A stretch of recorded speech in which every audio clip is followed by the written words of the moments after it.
Hello friends, welcome to the study IQs YouTube channel. मेरा नाम है विशाल चौहान और वर्ल्ड हिस्ट्री की अपनी इस सीरीज में आज एक बहुत इंपॉर्टेंट टॉपिक हम पढ़ने जा रहे हैं। आज हम पढ़ेंगे इंटरवॉर पीरियड में, यानी कि दो विश्व युद्ध के बीच का जो समय है उसमें चाइना में जो क्राइसिस चल रहा था। आज हम उस क्राइसिस को समझने की कोशिश करेंगे।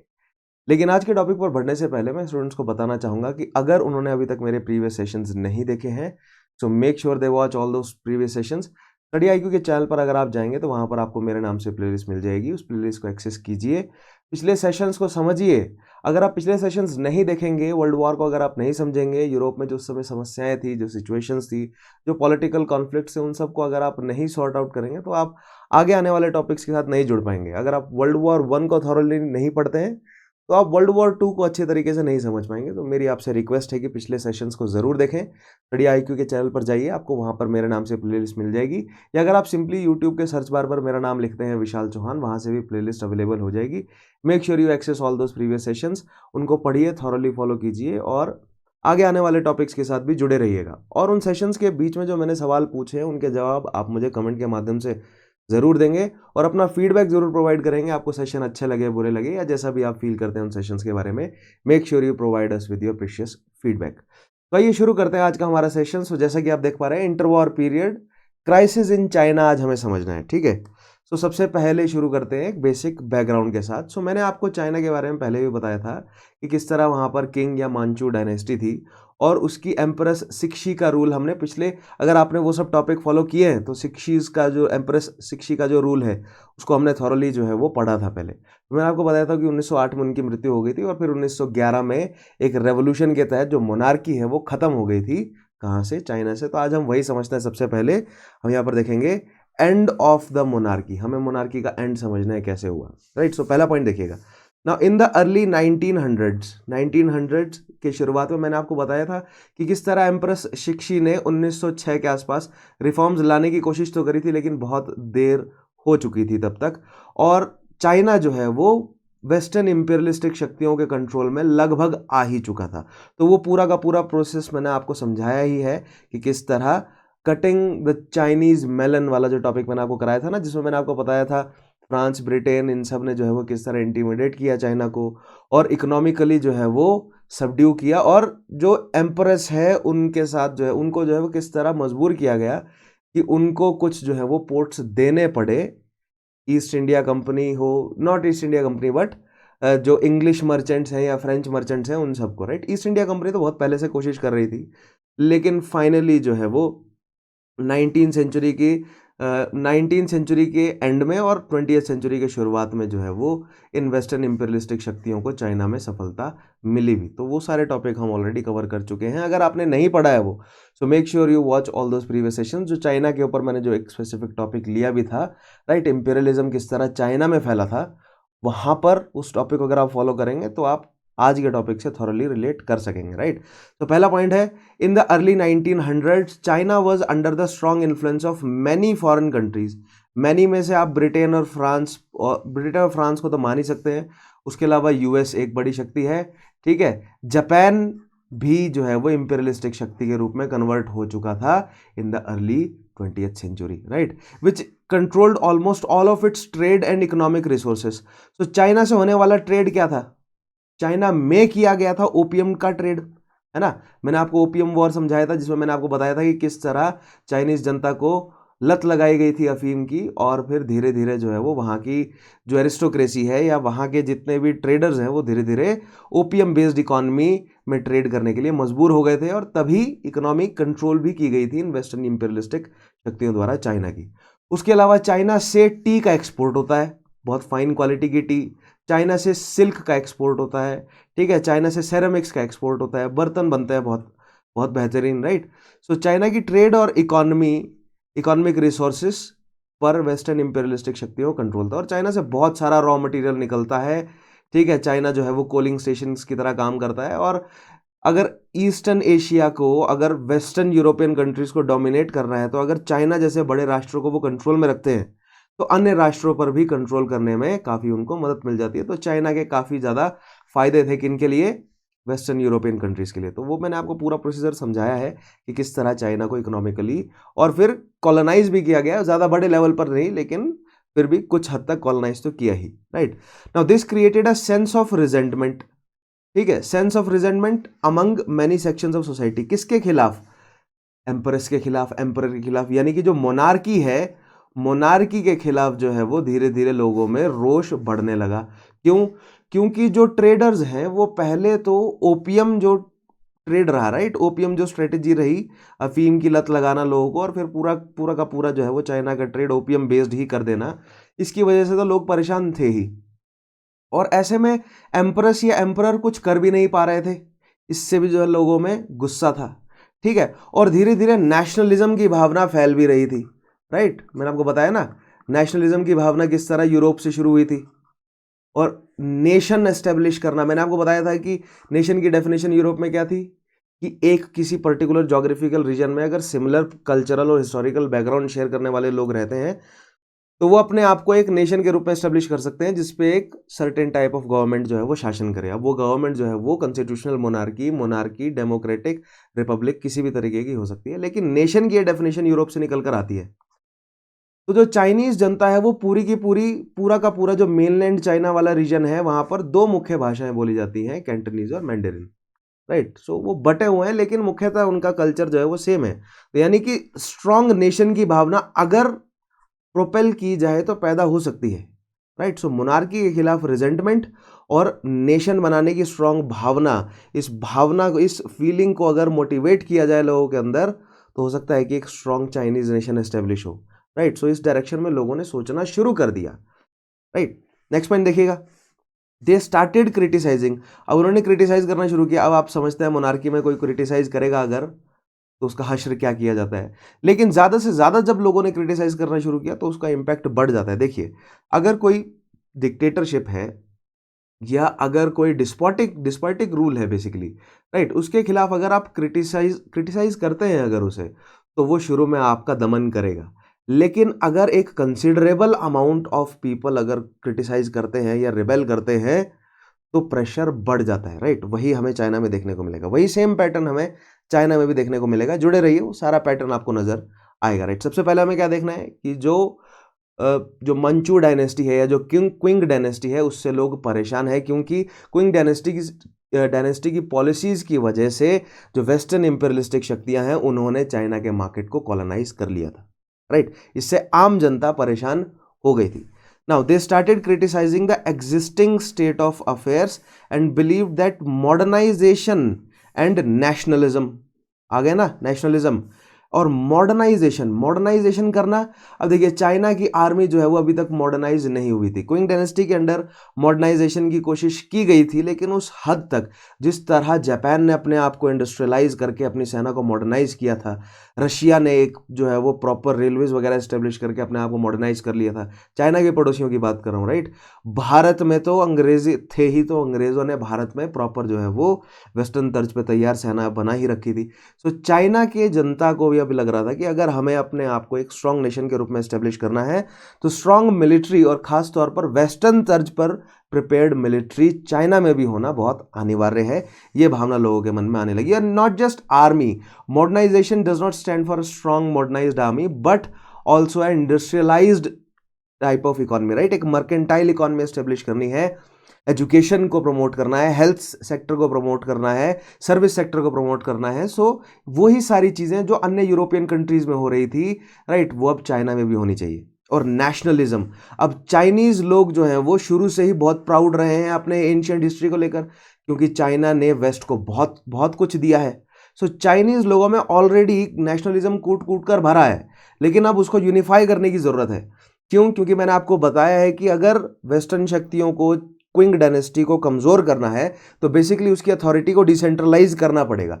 That means early 20th century में इस समय क्या पॉलिटिकल सिनेरियो चल रहा है चाइना में कि बहुत ज़्यादा डिसेंट्रलाइज्ड है, यानी कि जो प्रोविंसेस है वो ज़्यादा ऑटोनोमस हो गए हैं एज कम्पेयर टू सेंटर। जो बीजिंग है उससे ज़्यादा मजबूत है उसके प्रोविंसेस। अगर प्रोविंसेस मजबूत होंगे तभी उनको एक्सप्लॉइट कर सकेंगी वेस्टर्न शक्तियाँ। सो डिसेंट्रलाइज्ड हो चुका है चाइना, सेंट्रलाइज अथॉरिटी चाइना में नहीं है, राइट। देखिएगा, modernization and nationalism are the keys to ensure survival of the country. देखिए, सर्वाइवल की बात है। अब देखिए सर्वाइवल क्यों? क्योंकि मर्केंटाइल इकोनॉमी, अंग्रेज या जो वेस्टर्न सिस्टम है, राइट, और जो मर्केंटाइल इकोनॉमी है वो क्या करती है, अपनी कॉलोनीज में केवल ऐसा ही एग्रीकल्चर करवाएगी या ऐसा ही इंडस्ट्री सेटअप करेगी जिससे मदर कंट्री को फायदा हो।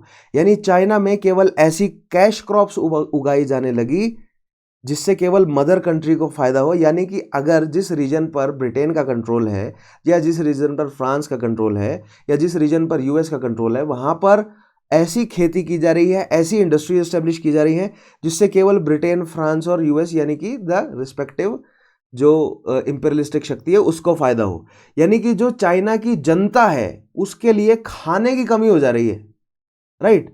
सो सर्वाइवल के ऊपर पड़ी हुई, यानी खाना ही नहीं मिल रहा, भुखमरी फैल रही है, सूखा फैल रहा है, बीमारियां फैल रही हैं, राइट। सो इन सब से लड़ने के लिए मॉडर्नाइजेशन आवश्यक है, ठीक है, टू एंश्योर सर्वाइवल। अभी थ्राइविंग की तो बात ही नहीं हो रही है, अभी सर्वाइविंग की बात हो रही है।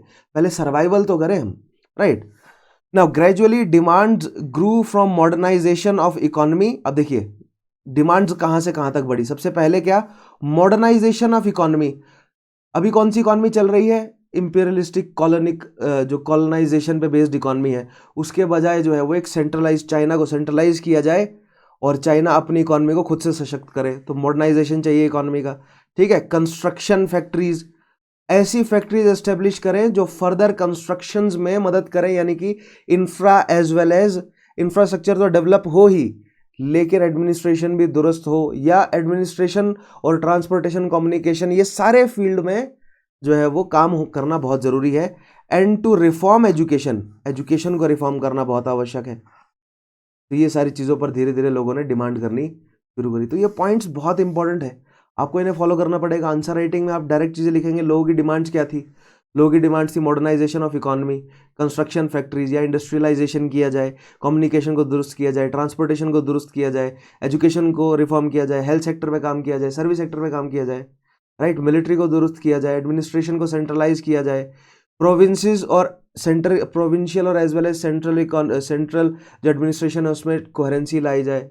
ऐसा ना हो कि प्रोविंसेस अपनी मन मर्जी कर रहे हैं, या ऐसा भी ना हो कि बहुत ज़्यादा सेंट्रलाइज्ड अथॉरिटी हो जाए जिससे एक डिक्टेटरशिप का माहौल क्रिएट हो जाए, राइट। तो ये सब जो आइडियाज़ है ना, ये ऑलरेडी वेस्ट में प्रचलित थे, राइट। मैंने आपको बताया ना, ये जो एनलाइटमेंट से ये सब आइडियाज़ प्रचलित हैं और ये धीरे धीरे ये सब आइडियाज़ भारत में भी फैले, चाइना में भी फैले, साउथ ईस्ट एशिया में भी फैले, अफ्रीका में भी फैले। तो हम धीरे धीरे देखेंगे किस तरह इन सब आइडियाज़ ने वहाँ पर पकड़ बनाई, राइट। फिलहाल आज हम चाइना को समझ रहे हैं, आगे बढ़ते हैं।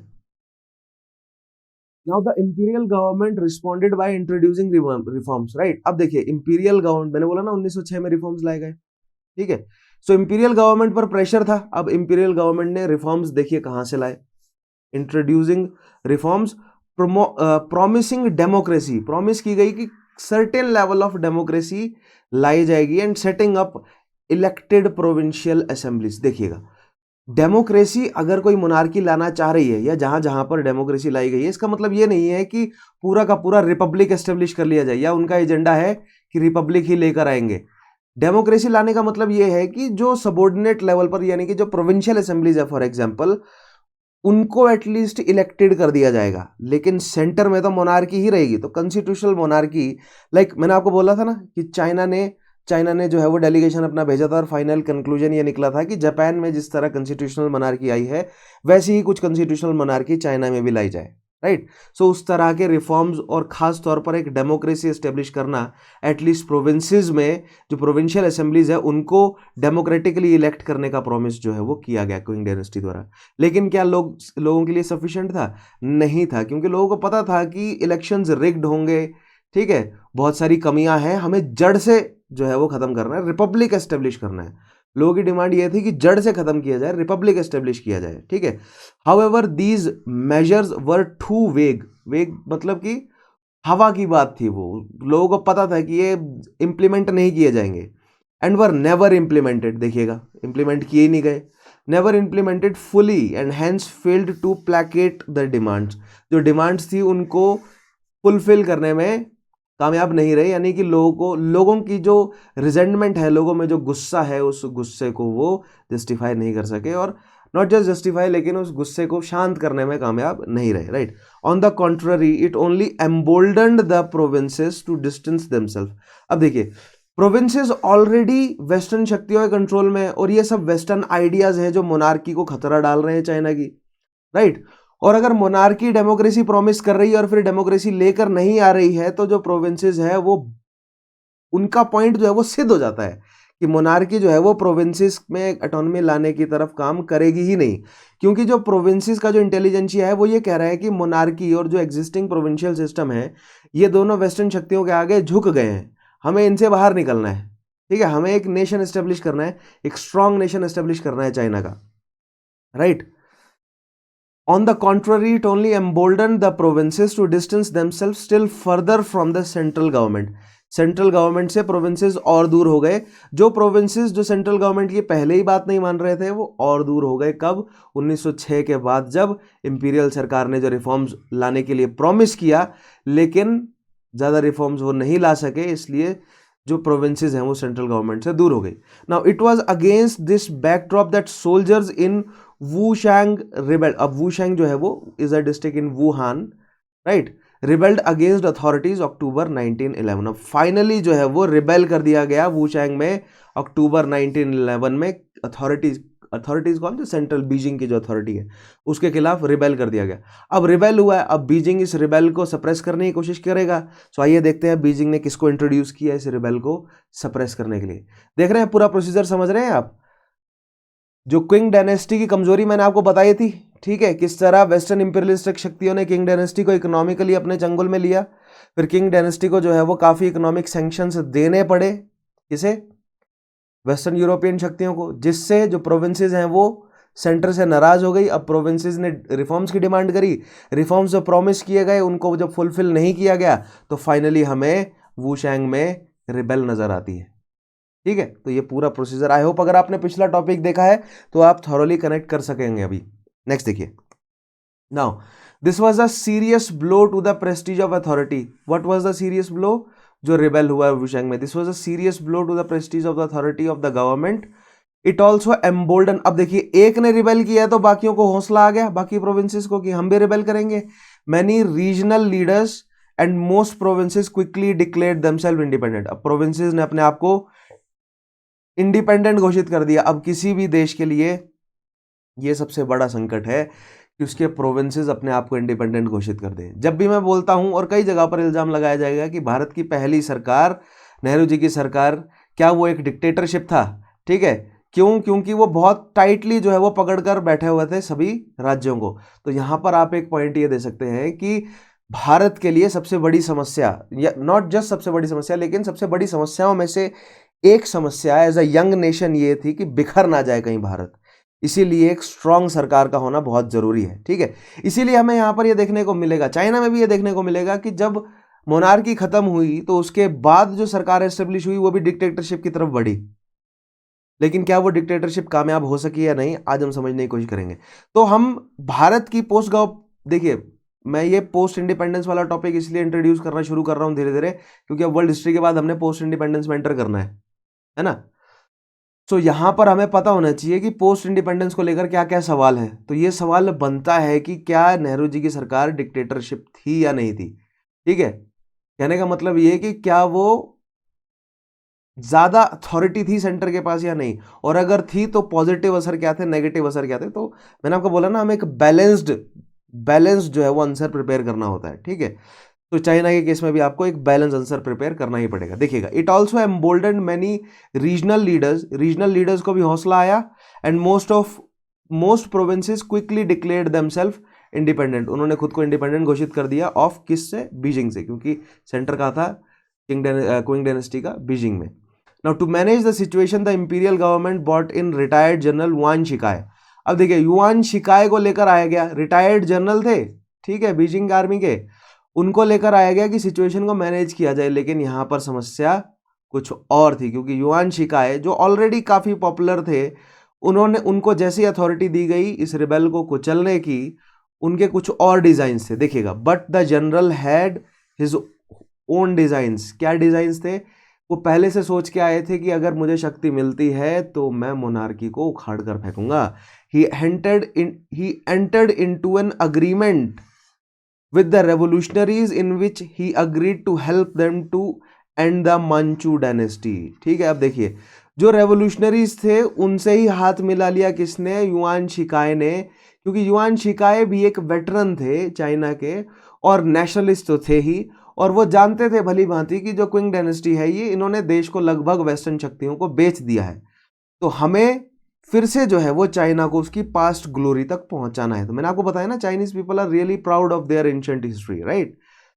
तो Yuan Shikai was not no exception, he was also proud of his ancient history. तो वो यही चाहते थे कि वापस जो है वो ग्लोरी डेज चाइना के वापस आए, इसलिए he came to an agreement with the revolutionaries and he helped them to end Manchu dynasty. Manchu dynasty को खत्म करने में उन्होंने इनफैक्ट रिबल्स की मदद करी and in return become the first president of the Chinese Republic, right. Manchu dynasty धीरे धीरे खत्म हुई, उनको अपने थ्रोन को एब्डिकेट करना पड़ा और उसके बाद जो चाइनीज रिपब्लिक एस्टेब्लिश हुआ उसके पहले प्रेसिडेंट के रूप में उभर कर आए कौन, युआन शिकाई, राइट। तो यहां तक आई होप आपको क्लियर हुआ होगा कि किस तरह क्विंग डायनेस्टी के खिलाफ रिजेंटमेंट था, धीरे धीरे रिबेलियन हुआ, रिबेलियन को कुचलने के लिए युआन शिकाई को बुलाया गया और उन्होंने रिबेल से ही हाथ मिला लिया और फिर फाइनली एब्डिकेट करना पड़ा क्विंग डायनेस्टी को थ्रोन, और उनकी जगह जो है वो कौन बने, पहले चाइनीज रिपब्लिक के पहले प्रेसिडेंट बने युआन शिकाई।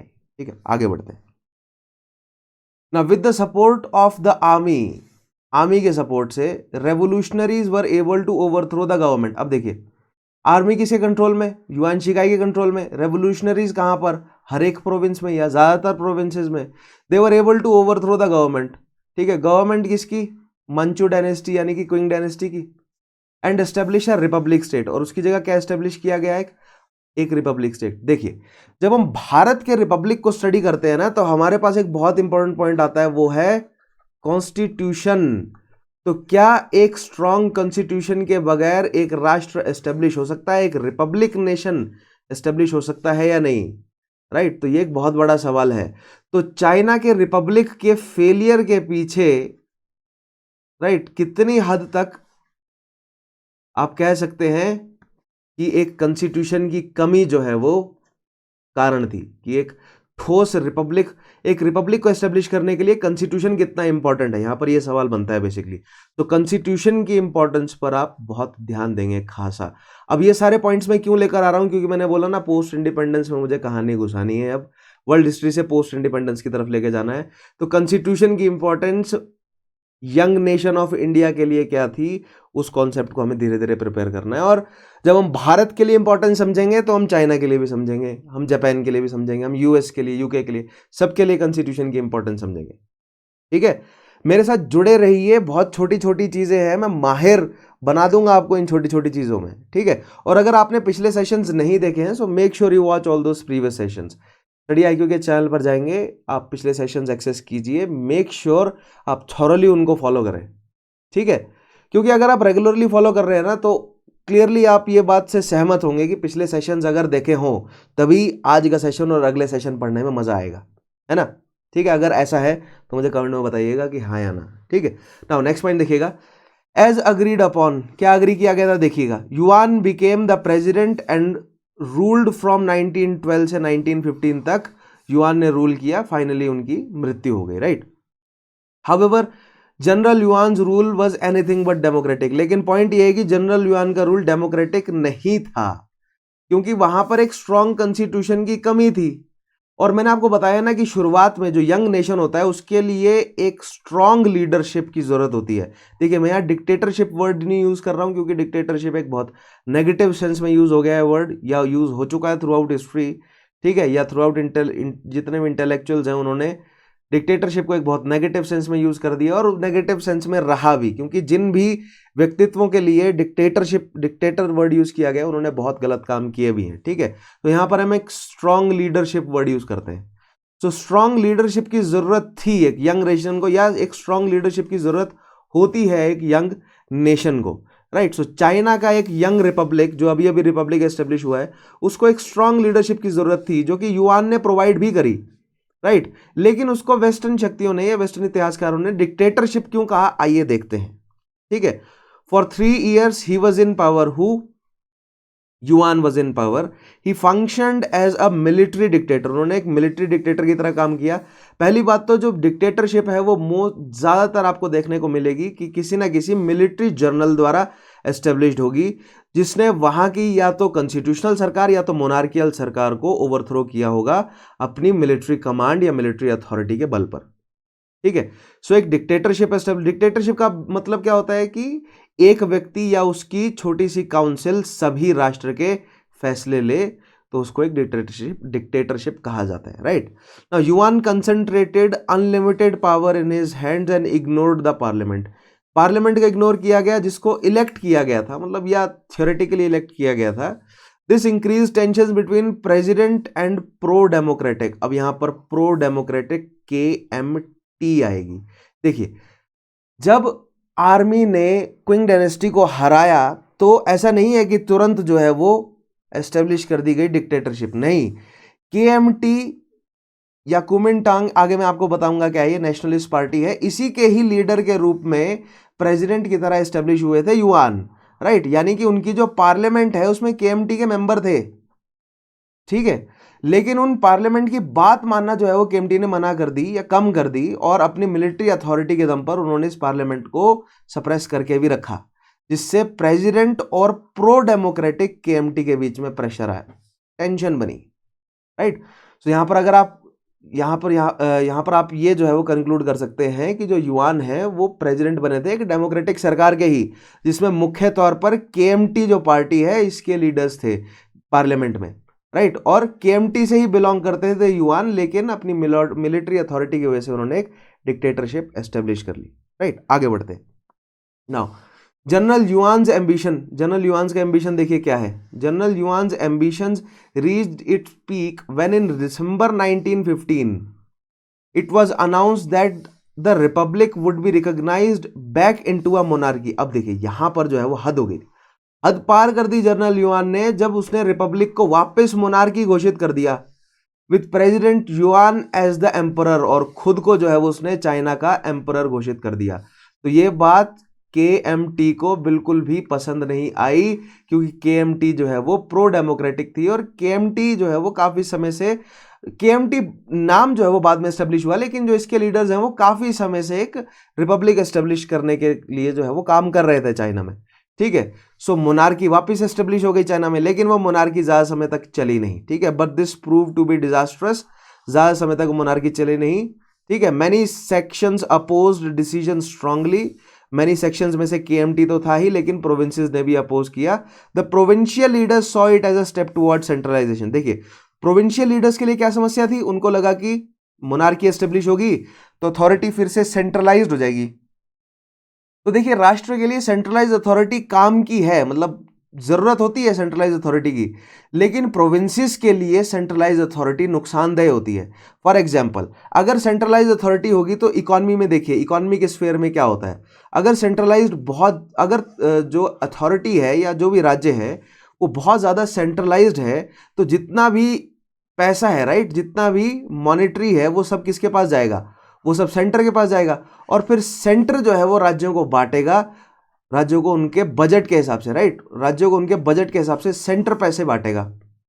यानी कि जो प्रोविंसेस हैं वो अपनी इकोनॉमी को खुद रेगुलेट नहीं कर सकते, वो अपना मुनाफा, अपना नफा नुकसान खुद जो है वो डिसाइड नहीं कर सकते, उनको सेंटर पर डिपेंडेंट रहना पड़ेगा, राइट, जो कि उनके लिए समस्या बनता है। अब जितने भी प्रेजेंट डे के मॉडर्न नेशंस हैं, जहां जहां पर फेडरल सरकार है या एक सेंट्रल और फेडरल सरकार के बीच में अच्छा रिलेशन है, लाइक इंडिया, वहां पर राज्यों के पास भी अपने बजट को लेकर कुछ शक्तियां हैं, लेकिन मुख्य तौर पर सेंटर ही उनको उनके जो भी रेवेन्यूज हैं वो आवंटित करता है, ठीक है, या जो भी जितना भी पैसा है वो सेंटर ही उनको रेगुलेट करके देता है।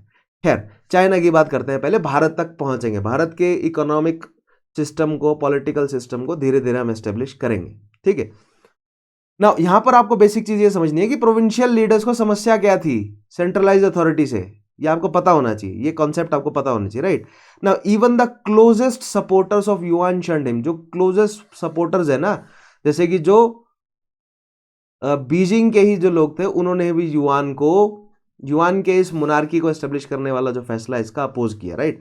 Now faced with expressed opposition, expressed opposition यानी कि खुले तौर पर व्यक्त किया गया जो अपोजिशन है उसको जब फेस किया युआन ने, अंडर रिबेलियस आर्मी, आर्मी जिसके दम पर युआन जो है वो शक्ति में आया था, उसी ने ही जब रिबेल कर दिया, Yuan was forced to abdicate, Yuan को बहुत ही जल्द, ठीक है, मतलब कुछ हफ्तों के अंदर ही उसको अपने जो मोनार्की एस्टेब्लिश करी थी अपने क्राउन को उन्हें एब्डिकेट करना पड़ा, ठीक है। सो यहां पर हमने युआन की स्टोरी समझी पूरी कि किस तरह वो शक्ति में आए और शक्ति से उतर गए। अब युआन के बाद कौन शक्ति में आएगा, देखिए मोनार्की खत्म हो गई फिर से, ठीक है, पहले किंग डायनेस्टी खत्म हुई, अब युआन की मोनार्की खत्म हुई, यानी कि अब मोनार्की खत्म हुई है यानी कि सेंट्रल अथॉरिटी खत्म हुई है। अगर सेंट्रल अथॉरिटी खत्म हुई है तो शक्ति में कौन आएंगे, प्रोविंसेस। तो देखते हैं कि सेंट्रल अथॉरिटी के फिर से खत्म होने पर क्या फिर से कोई सेंट्रल अथॉरिटी आती है या प्रोविंसेस मजबूत हो जाती हैं, ठीक है। अगला पॉइंट, द वॉरलॉर्ड एरा, इसके बाद शुरू होता है द वॉरलॉर्ड एरा। तो मैंने बोला ना, जैसे ही सेंट्रल अथॉरिटी कमजोर होती है या तो प्रोविंसेस मजबूत हो जाएंगी या तो फिर से एक और कोई सेंट्रल अथॉरिटी आएगी। लेकिन यहां पर हुआ क्या कि एक और सेंट्रल अथॉरिटी नहीं आ सकी, तो जो प्रोविंसेस हैं वो मजबूत हो गए। और प्रोविंसेस में कौन शक्तिशाली थे, वॉरलॉर्ड शक्तिशाली थे। देखिए जैसे भारत में हमने इक्तेदारी मनसबदारी सिस्टम देखा है, जिसमें जो शासक है, जो शाह है, उसकी मदद में उसके प्रोविंसेस आ जाते हैं उनके बुलाने पर, राइट। सो उसी तरह कुछ चाइना में भी था। चाइना की जो क्विंग डायनेस्टी थी वो बीजिंग में बैठे थे, और जब भी युद्ध का समय आता था तो वो अपने प्रोविंसेस को बोलते थे कि सेना भेजिए, ठीक है। तो जो भी प्रोविंशियल लीडर्स थे उनके पास सर्टेन अमाउंट ऑफ सेना हुआ करती थी और वो एक वॉरलॉर्ड की तरह काम करते थे, ठीक है। नाउ युआन शिकाई की बात करते हैं, पहले आते हैं वॉरलॉर्ड पे, पूरा एक्सप्लेन करूंगा, टेंशन मत लीजिए। युआन शिकाई की बात करते हैं बस। परहैप्स अब युआन शिकाई की थोड़ा सा तारीफ में एक बात ये कही जा सकती है उसके अप्रिसिएशन में कि युआन शिकाई एक स्ट्रांग लीडर था और चाइना को एक सेंट्रलाइज्ड अथॉरिटी प्रोवाइड करके चाइना को कुछ समय तक बिखरने से रोकने के प्रति जो है वो अगर कोई व्यक्ति काम कर सकता था तो वो युआन शिकाई ही था, यानी he was the man of the moment, ठीक है, of that moment at least. Yuan Shikai perhaps the only person who was experienced enough to maintain some level of political unity in China, right. 3 साल तक तो उसने सरकार को unify करके रखा, फिर उसके बाद जो मोनार्की घोषित करी वो ब्लंडर था उसका, ठीक है। बट विद हिज एब्डिगेट किया गया जब उसे, the country descended into total chaos. क्यों? क्योंकि सेंट्रलाइज्ड अथॉरिटी खत्म हो गई। सेंट्रलाइज्ड अथॉरिटी खत्म हो गई तो मैंने आपको बताया है कि या तो एक और कोई सेंट्रल अथॉरिटी उभर कर आएगी या तो क्या हो जाएगा, जागीरदारी क्राइसिस। प्रोविंसेस जो है वो आपस में बट जाएंगी, फ्यूडलिस्टिक स्ट्रक्चर फिर से मजबूत हो जाएगा। और उसी को हमने चाइना में जब सेंट्रलाइज अथॉरिटी टूटी और उसके बाद जो प्रोविंसेस के पास शक्ति आई उसको हमने वॉरलॉर्ड एरा कहा है। क्यों कहा है, आइए आगे देखते हैं, right. Many regional and local warlords कौन है? वॉरलॉर्ड्स बेसिकली ऐसी पॉलिटिकल शक्तियां हैं जिनके पास सर्टेन अमाउंट ऑफ सेना होती थी क्विंग डायनेस्टी के समय से ही। जब युद्ध का समय आता था तो सेंटर को ये अपनी सैन्य मदद प्रोवाइड करते थे, ठीक है। और ये आज तक मौजूद थे, भले ही एक कुछ हद तक जो है वो प्रोविंसेस में इलेक्टेड असेंबलीज एस्टेब्लिश होने लगी, but still warlords were active and powerful, ठीक है। नाउ दीज वॉरलॉर्ड जब युआन मोनार्की लेकर आए और फिर वो मोनार्की भी खत्म हो गई तो ये केओस फैला हुआ था। ऐसे केओस में जिसके पास सेना है वो शक्तिशाली हो जाएगा, और सेना किसके पास थी, इन वॉरलॉर्ड्स के पेरोल पे सेना मौजूद थी। तो ये वॉरलॉर्ड्स जो हैं वो शक्ति में उभर कर आए। Emerged with the help of their private आर्मीज, इनकी प्राइवेट आर्मीज थी। प्राइवेट आर्मीज का मतलब इनके खुद के पेरोल पे जो हैं वो सोल्जर्स थे। Choked out their respective sphere of influences and the country got divided in hundreds of states. China जो है वो सैकड़ों छोटे छोटे जो है वो इन वॉरलॉर्ड्स के स्फीयर्स ऑफ इन्फ्लुएंस में बट गया है। क्योंकि देखिए मान लीजिए एक वॉरलॉर्ड के पास केवल 100 सैनिक है तो मान लीजिए उसने एक गांव पर कब्जा कर लिया। एक वॉरलॉर्ड के पास 1000 सैनिक है, मान लीजिए उसने 2-3 गांवों पर कब्जा कर लिया। एक वॉरलॉर्ड के पास जो है वो इतना पैसा है कि उसके पास 10,000 सैनिक है, तो उसने एक डिस्ट्रिक्ट कब्जे में कर ली। एक के पास 1 लाख सैनिक है, उसने पूरा प्रोविंस अपने कंट्रोल में कर लिया। तो इस तरह बड़े छोटे बहुत सारे जो है वो छोटे छोटे वॉरलॉर्ड्स के इन्फ्लुएंस या वॉरलॉर्ड्स के कंट्रोल में छोटे छोटे प्रोविंसेस में बट गया कौन? चाइना। जो कि होना ही था, मैंने आपको बोला ना, जैसे ही सेंट्रलाइज अथॉरिटी जाती है तो उसकी जगह या तो प्रोविंसेस अपने आप को आजाद कर लेंगे, जैसे मुगलों के साथ भी हुआ। After the decline of Mughal empire छोटे छोटे प्रोविंसेस इकट्ठा हो गए, डिसेंट्रलाइज्ड हो गया माहौल। फिर उसको सेंट्रलाइज करने का काम किसने किया? अंग्रेजों ने। ये भारत में सेंट्रलाइजेशन और डिसेंट्रलाइजेशन का जो साइकिल है मैंने आपको एक्सप्लेन किया है शुरू से ही, राइट। मगध के जो एम्पायर है, अशोकन एम्पायर है, डिसेंट्रलाइजेशन हुआ, ठीक है। फिर सेंट्रलाइज किया गुप्तों ने, गुप्तों के बाद डिसेंट्रलाइजेशन हुआ, कुछ हद तक सेंट्रलाइज किया हर्षों ने, हर्ष के बाद फिर डिसेंट्रलाइजेशन हुआ, राजपूत आए, राजपूतों को सेंट्रलाइज किया एटलीस्ट नॉर्थ इंडिया में सुल्तानों ने। फिर सुल्तानों के बाद फिर डिसेंट्रलाइजेशन हुआ, फिर मुगलों ने सेंट्रलाइज किया, फिर मुगलों का डिसेंट्रलाइजेशन हुआ और फिर अंग्रेजों ने सेंट्रलाइज किया। तो ये भारत में सेंट्रलाइजेशन डिसेंट्रलाइजेशन का प्रोसेस चला है, वही कुछ चाइना में हुआ था, राइट। सो अगर डिसेंट्रलाइजेशन होता है तो उसके बाद फिर सेंट्रलाइजेशन की तरफ कदम बढ़ते हैं। तो आइए देखते हैं कैसे। So many regional and local warlords emerged with the help of their private armies, chalked out their respective sphere of influences, and the country got divided into hundreds of states. Right? Now this era is considered as one of the darkest in the modern history of China. अब darkest क्यों है? देखिए, अगर ये sphere of influence बांटे हैं इन warlord ने, तो हंस खेल के तो बांटे नहीं होंगे, लड़ झगड़ कर बांटे होंगे। और अगर इन वॉरलॉर्ड ने चाइना को आपस में बांटा है तो सेंट्रलाइज अथॉरिटी नहीं है, and due to the absence of any strong constitution या गाइडलाइंस या रूल बुक, केओस फैलेगा ही, एनार्की फैलेगी, क्योंकि ये वॉरलॉर्ड्स हैं जैसे चाहे वैसे शासन करें। और इन वॉरलॉर्ड्स की शक्ति है उनकी आर्मी में, यानी कि इनके आर्मी के अफसर और आर्मी के सैनिक जो हैं वो लोगों को ऑप्रेस कर रहे हैं, यानी कि अंत में जो पीजेंट्स हैं उनके गांव उनसे छीने गए, उनको मारा गया, उनकी महिलाओं को रेप किया गया। तो ये सारी जो जघन्य क्राइम है ये घटे। तो डार्केस्ट एरा कहा जाता है वॉरलॉर्ड एरा को, किसमें? चाइना के इतिहास में। ठीक है, आगे बढ़ते हैं।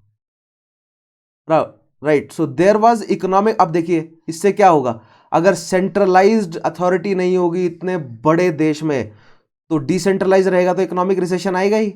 Operation of the masses and complete lawlessness, तो कंप्लीट, आई होप आप रिलेट कर सकते हैं कि वॉरलॉर्ड के समय किस तरह का लॉलेसनेस रहा होगा। एग्जांपल्स आपके सामने हैं ही।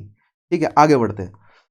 Now nonetheless a crucial development, एक क्रूशियल डेवलपमेंट हुआ, देखिए क्या, which had long term implication happen during this era, right? एक क्रूशियल डेवलपमेंट हुआ, देखिए क्या है, वो है मे 4th मूवमेंट। सबसे पहला हम मे 4th मूवमेंट देखते हैं क्रूशियल डेवलपमेंट में। सो वॉरलॉर्ड एरा के दौरान कुछ क्रूशियल डेवलपमेंट्स हुए, जिसमें से एक है मे 4th मूवमेंट। आइए देखते हैं क्या है। Now the treaty of Versailles gave concessions which German had in China to Japan. देखिए, जर्मनी की जो होल्डिंग्स थी चाइना में, ट्रीटी ऑफ वर्सेलीज के तहत वो होल्डिंग्स किसको दे दी गई? जापान को दे दी गई, है ना, ये बात हम जानते हैं, right. Now this increased the anti Japan sentiment, anti Japan sentiment बढ़ा इससे। क्यों? क्योंकि जो होल्डिंग्स जर्मनी के पास थी, जर्मनी ने बहुत जो है वो, अब देखिए कोई वेस्टर्न इंपीरियलिस्टिक शक्ति है, वो चाइना में अगर अपना बिजनेस स्टेब्लिश कर रही है तो बहुत फूंक फूंक के कदम उन्होंने रखे होंगे। और खास तौर पर जर्मनी जैसे यंग इंपीरियलिस्टिक नेशन, जिनके पास एक बैकग्राउंड नहीं है इंपीरियलिस्टिक हिस्ट्री का, राइट, तो उन्होंने बहुत अच्छे रिलेशन चाइना के साथ एस्टेब्लिश करने की कोशिश डेफिनेटली की होगी, राइट। और अगर वो होल्डिंग्स अब जापान को दे दी गई, तो जापान ने जब जर्मन कॉलोनीज को या फैक्ट्रीज को जब अपने कंट्रोल में लिया, तो उन्होंने चाइना में चल रही जो इकोनॉमिक टर्मोइल है, जो पॉलिटिकल टर्मोइल है, उसका फायदा उठाते हुए लोगों को सप्रेस करने की कोशिश की होगी। तो जर्मन्स जिनके प्रति चाइना का अच्छा रिलेशन था, जापान के साथ उतना अच्छा रिलेशन नहीं रहा होगा, ना ही बन पाया होगा, राइट। सो यहां पर एंटी जापान सेंटिमेंट बनने लगे। और जापान के साथ हमेशा से ही चाइना की जो है वो, चाइना के लोगों की एंटी थी ही, right. And people all over country started protesting. Now अब एक पॉइंट आप ये भी रख सकते हैं कि जब जर्मनी हारा तो चाइना के लोगों को लगा, या चाइना के जहां जहां पर जर्मनी की होल्डिंग्स थी वहां पर एटलीस्ट चाइनीज लोगों को लगा कि हमें आज़ाद कर दिया जाएगा, लेकिन उन्हें दे दिया गया जापान को, और चाइना की अथॉरिटी कुछ कर नहीं सकी क्योंकि वहां तो इकोनॉमिक टर्मोइल चल रहा था, राइट, पॉलिटिकल हालात जो है वो बिगड़े हुए थे। Now on May 4th 1919 over 3000 angry students United in centre of Beijing, right, जिसमें माओ जेडोंग एक टीचर हैं, यंग स्कूल टीचर हैं, और उन्होंने जो है वो लीडरशिप भी प्रोवाइड करी और सपोर्ट भी किया स्टूडेंट का। सो यहाँ पर हमें माओ जेडोंग जो है वो अब धीरे धीरे शक्ति में आते हुए नजर आएंगे, और हमें दिखेगा किस तरह कम्युनिस्ट पार्टी को एस्टेब्लिश किया माओ जेडोंग ने, राइट। सो 4 मई 1919 3000 एंग्री स्टूडेंट्स को माओ जेडोंग जो है वो लीड करते हुए, नॉट जस्ट कि माओ जेडोंग ही लीडर थे, और भी बहुत सारे थे, लेकिन माओ जेडोंग का सपोर्ट था ही, बीजिंग में प्रोटेस्ट हुआ। The protest spread to other cities and soon transformed into nation wide movement. अब बीजिंग से शुरू हुआ था और सिटीज में भी हुआ और धीरे धीरे पूरे देश में फैल गया। सो 4 मई को शुरू हुआ था, तो इसको जो है वो May 4th मूवमेंट के नाम से इसलिए जाना जाता है, राइट। तो आई होप आपको समझ आया होगा ये पॉइंट। नेक्स्ट आगे बढ़ते हैं। It was called the May 4th movement, right. It got tremendous support from all the sections of society, with workers, manufacturers, shopkeepers and professionals all joining their hand for the cause। देखिए, central authority का decline हुआ after the death of yuan, right. उसके बाद warlord era शुरू हो गया। अब warlord era की वजह से क्या फैला? केओस, ठीक है। अब केओस फैला तो फिर उम्मीद की किरण लोगों को चाहिए थी, और वो उम्मीद की किरण किसके रूप में दिखी लोगों को? May 4th मूवमेंट, क्योंकि लोगों को अब एक फिर से सेंट्रलाइज अथॉरिटी चाहिए थी। और जितना भी जो भी मतलब खास तौर पर वेस्टर्न तर्ज पे जो एजुकेटेड लोग थे, या जो वर्कर्स थे, जो मैन्युफैक्चरर्स थे, जो चाइना के जो वन बी कैपिटलिस्ट थे, वो सब चाहते थे कि चाइना में एक रिपब्लिक एस्टेब्लिश हो, ठीक है, किसी तरह का, और सेंट्रलाइज अथॉरिटी बने। क्योंकि मैंने आपको बताया ना, चाइनीज लोग जो हैं वो ऑलरेडी बहुत ज़्यादा प्राउड है अपने एंशिएंट हिस्ट्री के, और उनको सेंट्रलाइज करना आसान है। वो ये बात जानते हैं कि हम जो है वो एक स्ट्रांग नेशन के रूप में एस्टेब्लिश हो जाएंगे, लेकिन हमें एक लीडरशिप चाहिए, हमें एक मूवमेंट चाहिए। इसलिए May 4th मूवमेंट को लोगों ने स्वागत किया, क्योंकि वॉरलॉर्ड जो है वो एक स्ट्रांग अथॉरिटी एस्टेब्लिश नहीं कर पा रहे थे, वो अपने लालच के लिए लड़ रहे थे, right. Now the movement highlighted the fact that Chinese people are genuinely opposed to the old imperial system। देखिए, यहां से पता चला कि चाइनीज लोग ओल्ड इंपीरियल सिस्टम नहीं चाहते बिल्कुल भी, क्योंकि ओल्ड इंपीरियल सिस्टम की वजह से ही चाइना की जो होल्डिंग्स हैं वो चली गई थी, या इस तरह कहा जाए कि ओल्ड इंपीरियल सिस्टम की वजह से ही चाइना जो है वो इकोनॉमिकली कॉलोनाइज हुआ था, या काफ़ी हद तक जो है वो वेस्टर्न कंट्रीज ने कॉलोनाइज कर लिया था चाइना को, राइट। और Chinese people being very proud of themselves, they did not like that one bit, right. उनको बिल्कुल पसंद नहीं आएगा किसी और ने उनके देश पर आकर शासन किया, या कोई और, यानी कि खास तौर पे जो वेस्टर्न लोग हैं वो आकर उन पर जो है वो अथॉरिटी चलाए, जिसकी वजह से उनके पॉलिटिकल स्फीयर में जो है वो, या उनके पॉलिटिकल सिचुएशन जो है वो गड़बड़ है अभी तक बहुत लंबे समय से, ठीक है। सो चाइनीज लोग चाहते थे कि ओल्ड इंपीरियल सिस्टम तो एस्टेब्लिश होना चाहिए ही नहीं, हमें एक रिपब्लिक चाहिए, है ना। And aspire to establish a strong modern nation, एक स्ट्रॉन्ग मॉडर्न नेशन एस्टेब्लिश करना है। तो May 4th मूवमेंट को इसीलिए जो है वो सबने स्वीकार किया। नेक्स्ट देखिएगा, widening of the social base of communist. अब कम्युनिस्ट लीडर जो है वो किस तरह शक्ति में आते हुए नजर आएंगे, आइए देखते हैं। Now during this era the Chinese peasants suffered severely. अब देखिए, जो कम्युनिस्ट हैं वो क्या करते हैं, वो वर्कर्स, वो कहते हैं कि वर्कर्स की जो है वो प्रोलेटरेट की डिक्टेटरशिप एस्टेब्लिश होगी अंत में, ठीक है। दैट मीन्स वो वर्कर्स के हित में बात करते हैं, ठीक है। और जो कम्युनिज्म है वो कैपिटलिज्म के खिलाफ है, ठीक है। कम्युनिज्म जो है वो इंपीरियल अथॉरिटी के भी खिलाफ है। लेकिन चाइना में सबसे ज्यादा समस्या किसको है? चाइना में पीजेंट्स को सबसे ज्यादा समस्या है। चाइना में सबसे ज्यादा जनसंख्या किसकी है? ऑप्रेस्ड जनसंख्या, वो भी पीजेंट्स की ही है। दैट मीन्स अगर पीजेंट्स कम्युनिस्ट के साथ जुड़ जाते हैं तो कम्युनिस्ट को काफी बड़ा जो है वो सपोर्ट मिल जाता है, और वही हुआ भी। देखिएगा, private आर्मीज of the warlords. Warlords की क्या थी? Private army. ऑफ वॉरलॉर्ड्स ने किस तरह अपना कंट्रोल एस्टेब्लिश किया था? इन प्राइवेट आर्मीज के जोर पे। Created havoc in the countryside as loot, murder and extortion became daily affairs. अब देखिए, जो कंट्री साइड है, जो गांव का क्षेत्र है, जहां पर पीजेंट्स रहते हैं, वहां पर वॉरलॉर्ड जो है वो गांव के गांव खाली करवा रहे थे, उनकी जमीनें छीन रहे थे, उनकी औरतों को रेप किया जा रहा था, उनकी जानें जो हैं वो छीन ली जा रही थी और उनसे उनकी संपत्ति को छीना जा रहा था। तो बेसिकली लूट, मर्डर, एक्सटॉर्शन जो है वो डेली का काम था। तो पीजेंट जो है वो परेशान थे। तो अगर कम्युनिस्ट लीडर्स पीजेंट्स की अपलिफ्टमेंट का एजेंडा लेकर आते हैं तो पीजेंट्स डेफिनेटली उनके साथ जुड़ेंगे। यहीं पर ही जो है वो कम्युनिस्ट लीडर्स को अपना स्ट्रॉन्ग बेस मिला। आइए देखते हैं कैसे। Now the stipulation was further compounded by frequent crop failures. अब देखिए, वॉरलॉर्ड्स की समस्या तो थी ही, लेकिन अगर एक सेंट्रलाइज्ड अथॉरिटी मौजूद नहीं है तो अगर किसी साल अगर बारिश नहीं हुई ठीक से तो क्रॉप फेलियर होगा। और मैंने आपको बताया ही कि जो इंपीरियलिस्टिक नेशंस हैं, ठीक है, वेस्टर्न, वो क्या कर रहे हैं चाइना में, वो चाइना में बार बार जो है वो कैश क्रॉप्स उगा रहे हैं, जिससे चाइना में भूखमरी जो है वो आम है, ठीक है, returning in famines and deaths of millions. All these things were devastating for the rural economy and the conditions of peasants became very miserable. It was this group of poor and powerless peasants that became social base of communist party. तो मैंने बोला ना, ये जो poor लोग हैं और जो पावरलेस लोग हैं, इन्हीं को ही सपोर्ट जो है वो मिला किसका, या इन्होंने सपोर्ट दिया किसको, कम्युनिस्ट पार्टी को। तो आइए अब आगे बढ़ते हैं और कम्युनिस्ट पार्टी के बारे में समझते हैं। ऑलराइट, अब हम समझते हैं द टू पॉलिटिकल पार्टीज के बारे में, ठीक है।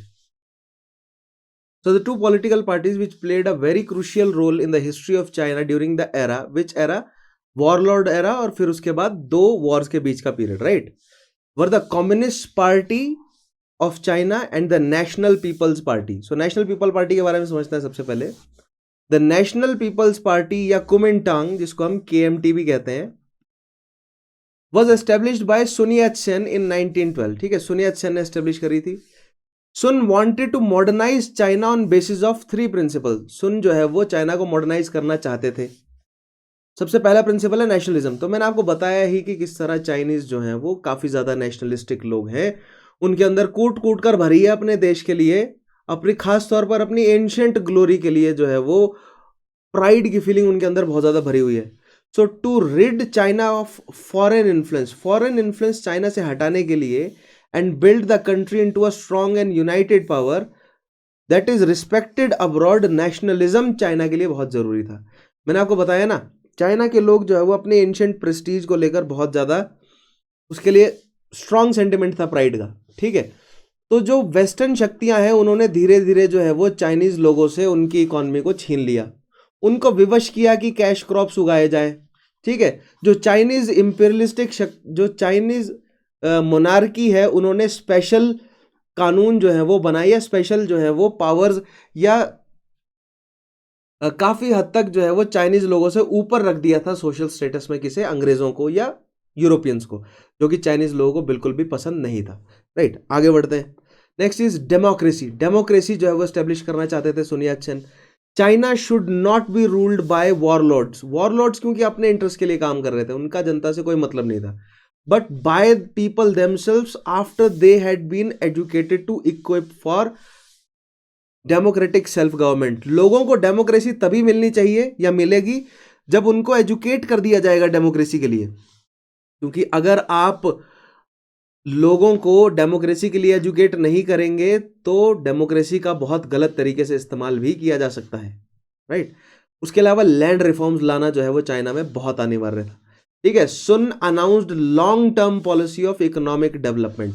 इकोनॉमिक डेवलपमेंट लाने का अनाउंस किया, जिसके तहत उन्होंने रिडिस्ट्रीब्यूशन किया लैंड का पीजेंट्स में, and was in favour of rent restraint. Rent जो है वो कम किया जाए। He was oppose to the confiscation of landlords property. लेकिन लैंडलॉर्ड की प्रॉपर्टी ना छीनी जाए। देखिए, चाइना में हर तरीके के लोग थे, लैंडलॉर्ड्स भी थे, पीजेंट्स भी थे, मर्चेंट्स भी थे, कैपिटलिस्ट सब थे, ठीक है। तो सभी का सपोर्ट जो है वो मिलना चाहिए सरकार को, इसीलिए लैंडलॉर्ड्स की प्रॉपर्टीज भी नहीं छीनी गई, लेकिन जो रेंट है उसको कम या बंद कर दिया गया, रोक दिया गया, और जितना हो सके रिडिस्ट्रीब्यूशन किया गया पीजेंट्स को, की जाए, ये पॉलिसी बनाई जा रही थी, राइट, ठीक है ना। आफ्टर द डेथ ऑफ सुन यत सेन, तो ये KMT जो पार्टी है उनकी पॉलिसी थी। अब यहां पर ना आगे इसी सेशन में आगे हम समझेंगे कि किस तरह KMT के ये जो तीन प्रिंसिपल्स थे, इन तीनों प्रिंसिपल्स पर KMT जो है वो खरा नहीं उतरा। इसी वजह से KMT की जगह जो है वो जनता का सपोर्ट मिल गया कम्युनिस्ट पार्टी को। ठीक है, आज हमें यही ट्रांसफॉर्मेशन समझना है। आफ्टर द डेथ ऑफ, और ये किसकी वजह से हुआ, ये हुआ sun Yat-sen के जाने के बाद, जो जनरल चियान काई शेक की जो गवर्नमेंट या चियान काई शेक की जो अथॉरिटी के अंडर केएमटी आया है, उस वजह से केएमटी ने इन 3 प्रिंसिपल्स पर काम बिल्कुल भी नहीं किया और उसका पॉपुलर सपोर्ट जाता रहा। ठीक है, now ideologically Chiang was conservative and right wing. ठीक है, कंजर्वेटिव था, जहां पर sun Yat-sen जो है वो एक लिबरल व्यक्ति थे, right wing and was more incline towards businessman and land owners, और बिजनेसमैन लैंड ओनर्स यानी कि कैपिटलिस्ट लोगों की तरफ ज्यादा ध्यान था किसका, चियांग, जनरल चियांग का। यही हमें देखने को मिलेगा कि किस तरह केएमटी धीरे धीरे, चियांग जो है वो केएमटी को डोमिनेट करेंगे और किस तरह केएमटी जो है वो कैपिटलिस्ट लोगों का सपोर्ट देती जाएगी, और कम्युनिस्ट और कैपिटलिस्ट तो एंटी है ही एक दूसरे के। ठीक है, इस वजह से कम्युनिस्ट जो है वो, देखिए अगर ये कैपिटलिस्ट का साथ दे रहे हैं सो दैट मीन्स ये लेबर्स का साथ भी नहीं देंगे और पीजेंट्स का साथ भी नहीं देंगे, क्योंकि जो कैपिटलिस्ट इकोनॉमी है वो तभी फलेगी फूलेगी जब लेबर्स और पीजेंट्स दोनों का हनन किया जाए। सो दैट मीन्स केएमटी को सपोर्ट छिन जाएगा labours as well as peasants का, और लेबर्स और पीजेंट्स का सपोर्ट अगर केएमटी को नहीं मिलेगा तो किसको मिलेगा, कम्युनिस्ट को। ठीक है, आगे देखते हैं। लेकिन केएमटी काफी लंबे समय तक शक्ति में मौजूद रही, क्योंकि केएमटी के पास अपनी विल को एनफोर्स करने के लिए क्या थी, आर्मी। ठीक है, आगे देखते हैं। Now nonetheless he continued KMT alliance with communist। लेकिन अभी चाइना पर समस्या क्या है, चाइना पे अभी समस्या है वॉर लॉर्ड। तो भले ही वॉर लॉर्ड, राइट, तो केएमटी जो है वो, या जनरल चियांग की जो पॉलिसी है, भले ही वो कैपिटलिस्ट हों और वो कम्युनिस्ट का सपोर्ट ना चाहते हों, लेकिन वॉरलॉर्ड जब तक मजबूत हैं तब तक केएमटी प्लस कम्युनिस्ट का अलायंस जो है वो बना रहा। ठीक है, लेकिन एक बार वॉरलॉर्ड हार गए तो फिर हमें खुले तौर पर केएमटी वर्सेस सीसीपी देखने को मिलेगा। आज हमें यही समझना है।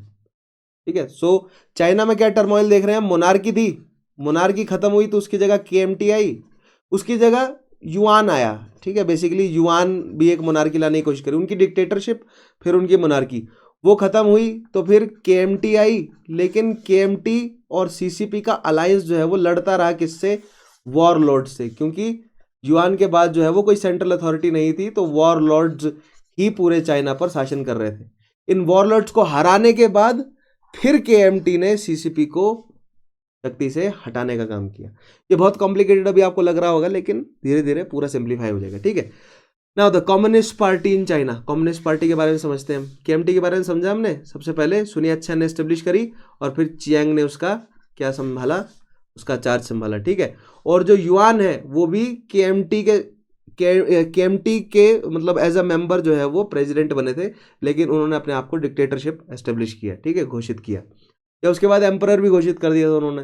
ठीक है, the communist party of China was formed in the year of 1921 by Mao Zedong. देखिएगा, माओ जेडोंग ने कम्युनिस्ट पार्टी क्यों एस्टेब्लिश करी 1921 में, तो अभी मैंने थोड़ी देर पहले आपको 4th मे का मूवमेंट बताया, उसमें मैंने आपको बताया था 1919 में ट्रीटी ऑफ वर्सिलीज के बाद जो जापान की होल्डिंग्स, जो जर्मनी की होल्डिंग्स थी वो जापान को दे दी गई, और जो इंपीरियल शक्ति है, जो वॉरलॉर्ड्स है, जो केएमटी है, वो कुछ नहीं कर सके। तो माओ को यहाँ लगा कि नहीं, एक अपनी अलग पार्टी बनानी पड़ेगी, तो 1921 में जाकर माओ ने अपनी खुद की पार्टी, कम्युनिस्ट पार्टी एस्टेब्लिश कर दी। उससे पहले जो कम्युनिस्ट हैं, ऐसा नहीं कि कम्युनिस्ट पार्टी या कम्युनिस्ट लोग उससे पहले नहीं थे, वो सब थे और वो सपोर्ट कर रहे थे केएमटी का। लेकिन अब जो है वो सीसीपी आ गई, कम्युनिस्ट पार्टी आ गई, और ये सीसीपी भी अभी भी किसका सपोर्ट कर रही है, केएमटी का, जब तक वॉरलॉर्ड शक्ति से ना हट जाए। During the initial years, the communist and KMT worked together and successfully managed the warlord। ठीक है, और वॉरलॉर्ड्स को उन्होंने धीरे धीरे शक्ति से उतार दिया। Now, but after Chiang assumed leadership, the alliance broke with the defeat, and खास तौर पे वॉरलॉर्ड्स की डिफीट के बाद general Chiang became openly anti communist। अब देखिए यहां पर जो है वो चियांग की गेम थी। केएमटी तब तक साथ देता रहा या साथ लेता रहा सीसीपी का जब तक वॉरलॉर्ड्स चाइना पर शक्तिशाली थे। एक बार वॉरलॉर्ड्स की डिफीट हुई तो केएमटी ने तुरंत जो है वो सीसीपी को अपना दुश्मन घोषित कर दिया, क्योंकि केएमटी को पता था कि अगर एक छत्र, अगर हमें जो है वो बाहुबली बने रहना है चाइना का, तो जो दूसरा खिलाड़ी है उसको गेम से हटाना पड़ेगा। ठीक है, आइए देखते हैं, पॉलिटिकल मोनोपोली कहा जाए इसे। तो now utilizing the state machinery, Chiang led a full blown attack on communist and their sympathizers. देखिए, स्टेट मशीनरी, आर्मी वगैरह का इस्तेमाल करके अटैक कर दिया चियांग ने, किस पर? सीसीपी पर। और बेसिकली ये जो केएमटी वर्सेस सीसीपी है, ये शुरुआत में केवल एक आइडियोलॉजिकल बहस से शुरू होते होते धीरे धीरे ये एक सिविल वॉर में, ऑल आउट सिविल वॉर में कन्वर्ट हो गया। ठीक है, मैनी लेफ्ट विंग लीडर्स, और ये चलता रहा क्योंकि 1927 में जाकर जो है वो, लगभग 1927 में जाकर वॉरलॉर्ड्स हारे, और 1927 से लेकर 1937 तक ये सिविल वॉर चलता रहा। किस किस के बीच में? KMT versus CCP. ठीक है ना, many left wing leaders and trade union, देखिए कौन कौन है communist leaders? Left wing leaders है, ट्रेड यूनियन मेंबर्स हैं, वर किल्ड और imprisoned. Strict watch was kept over media, media को अपने कंट्रोल में रखा गया, क्योंकि वेस्ट को, खासतौर पे यूएस को ना पता चल जाए, यूएस की जनता को ना पता चले कि क्या मैसेकर चल रहा है चाइना में। And pro left trend was strongly curved with the full banking of reactionary elements. कौन कौन से? लैंडलॉर्ड्स। अब देखिए, जो कम्युनिस्ट हैं वो ये चाहते थे कि सब कुछ जनता को दे दिया जाए, तो जो कैपिटलिस्ट हैं, जो ट्रेडिशनल कैपिटलिस्ट हैं, जो लैंडलॉर्ड्स हैं, उनको खतरा था इस आइडियोलॉजी से, तो लैंडलॉर्ड्स और आर्मी ने साथ दिया किसका? केएमटी का। The nationalist almost exterminated the Chinese communist party. ठीक है, एक्सटर्मिनेट कर दिया गया, मार दिया गया, उन लोगों को भगा दिया गया। ठीक है, few members who survived went into hiding, वो छुप गए। Analysing the changing circumstances, Mao change the party strategy, Mao ने पार्टी की स्ट्रेटेजी चेंज कर दी। देखिए, अभी तक माओ की स्ट्रेटेजी ये थी, या कम्युनिज्म है बेसिकली किन के लिए काम करता है? लेबर्स के लिए। कम्युनिज्म क्या बोलता है कि प्रोलेटरेट, डिक्टेटरशिप ऑफ प्रोलेटरेट आएगा, और प्रोलेटरेट कौन होता है? ये लेबर्स होते हैं। यानी कि जो इंडस्ट्रियल हब्स हैं, है ना, जो इंडस्ट्रियल हब्स हैं या जो इंडस्ट्रियल सिटीज है, वहीं पर ही स्ट्रांग होल्ड बनाने की कोशिश कर रहे थे माओ और उनके कम्युनिस्ट लीडर्स। ठीक है, लेकिन माओ को धीरे धीरे समझ आया ये जो इंडस्ट्रियलिस्ट हैं, ये जो कैपिटलिस्ट हैं, ये नहीं होने देंगे हमें स्ट्रांग, तो माओ ने यहां पर स्ट्रेटेजी बदलने की कोशिश करी। आइए देखते हैं क्या स्ट्रेटेजी बदली माओ ने। Earlier the communist party focused on the industrial and urban areas, जैसे कि मैंने आपको बताया, but now he sought to start a country wide communist revolution on the lines of Russian revolution. ठीक है, but anticipating the failure in this regard, Mao advocated for building a mass support among the peasants. जिस तरह गांधी जी ने कहा था कि भारत की आत्मा गांव में बसी है, यानी अगर भारतीयों को अंग्रेजों से छुटकारा चाहिए तो ग्रामीण मास पॉपुलेशन को जोड़ना ही पड़ेगा, मासिस को जोड़ना ही पड़ेगा। ठीक है, वही सेम चीज माओ को समझ आई कि हम जो शहर में रेवोल्यूशन चला रहे हैं इससे काम नहीं चलेगा, क्योंकि शहर में जो इंडस्ट्रियलिस्ट हैं, जो कैपिटलिस्ट हैं, वो तो केएमटी की जेब में है, तो शहर में हमारा मास सपोर्ट कभी नहीं बनेगा। इसलिए मास सपोर्ट अगर हमें चाहिए तो मास पॉपुलेशन को अपीज करना पड़ेगा, और मास पॉपुलेशन चाइना की क्या थी? पीजेंट्री। ठीक है, तो पीजेंट्री को जो है वो अपने कंट्रोल में लाने की कोशिश की कम्युनिस्ट ने। नाउ रादर देन पॉलिटिकल, और ऐसा करने के लिए क्या किया उन्होंने? पॉलिटिकल एजिटेशन नहीं किया, उन्होंने गुरीला वॉरफेयर किया, युद्ध लड़के। राइट, दैट मीन्स चाइना के ऐसे पिछड़े इलाकों में गए जहां पर केएमटी की पकड़ कमजोर है, वहां पर उन्होंने अटैक किया, केएमटी के एडमिनिस्ट्रेशन को वहां से भगाया मारपीट कर, और वहां पर अपना जो है वो कम्युनिस्ट उन्होंने एस्टेब्लिश किया एडमिनिस्ट्रेशन, और कम्युनिस्ट एडमिनिस्ट्रेशन के तहत उन्होंने जमीनें जो है वो पीजेंट्री को बांट दी और पीजेंट्री का अपलिफ्टमेंट किया। इससे जो है वो मासेस का सपोर्ट धीरे धीरे कम्युनिस्ट को मिलता गया। सो इस तरह उन्होंने जो पिछड़े हुए इलाके हैं, जो पीछे के इलाके हैं ना, जो जिनकी कम इकोनॉमिक इंपॉर्टेंस है केएमटी के लिए, वहां से उन्होंने स्ट्रॉन्ग बेस बनाना शुरू किया। ठीक है, now rather than political agitation, guerrilla warfare was chosen as the preferred mode of action. किनके द्वारा? सीसीपी द्वारा। Now the strategy prove to be apt, ये फॉर नहीं होगा यहाँ पे, prove to be apt for the times because the conditions in rural China made the peasant highly receptive of communist ideology. देखिए, जो पीजेंट्री है वो तो पिस ही रही थी, क्योंकि मोनार्की ने भी सिस्टम सारा बेच दिया था वेस्टर्न शक्तियों को, और जो वेस्टर्न शक्तियां हैं वो कैश क्रॉप्स उगवा रही थी चाइना में। इस वजह से चाइना की जो जनता है वो लगातार भूखमरी सूखे से ग्रस्त थी। और जो कम्युनिस्ट आइडियोलॉजी, उन्होंने क्या कहा कि हम आपको शक्ति प्रोवाइड करेंगे, ठीक है। इससे जो पीजेंट्री है उसका सपोर्ट धीरे धीरे मिलता गया।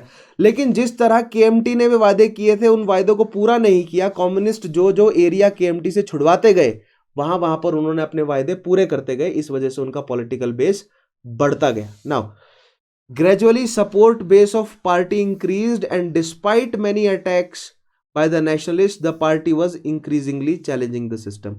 अब देखिए सीसीपी की शक्ति बढ़ रही है। अब केएमटी ऐसे में क्या करे? अब केएमटी ऐसे में फुल अटैक कर दिया। केएमटी ने लाखों के हिसाब से सैनिक बुलाए और बोला कि कम्युनिस्ट को ढूंढ ढूंढ के मारो, ठीक है। यही हुआ। As the power of the communists increased, hostilities between the two became more and more violent and ultimately culminated into full-blown civil war.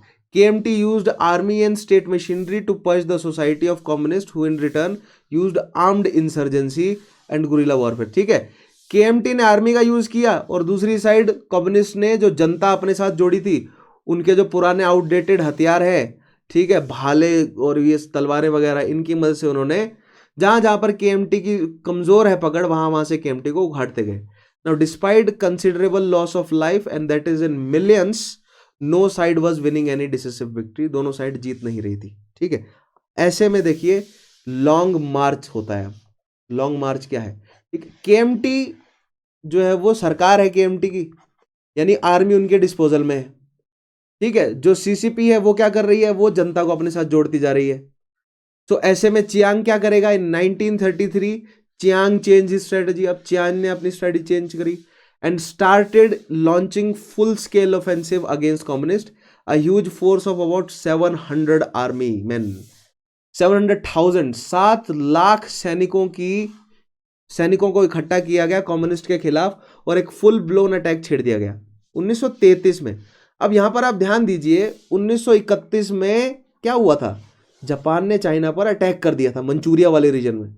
तो जब जापान जो है वो मंचूरिया को धीरे धीरे अपने कंट्रोल में ला रहा है, उसी बीच चियांग जो है वो जापान से ना लड़ते हुए कम्युनिस्ट से लड़ रहा है, ठीक है। तो यहां पर चियांग की प्रायोरिटीज पर भी जो है शक हुआ वहां के लोगों को, जनता को।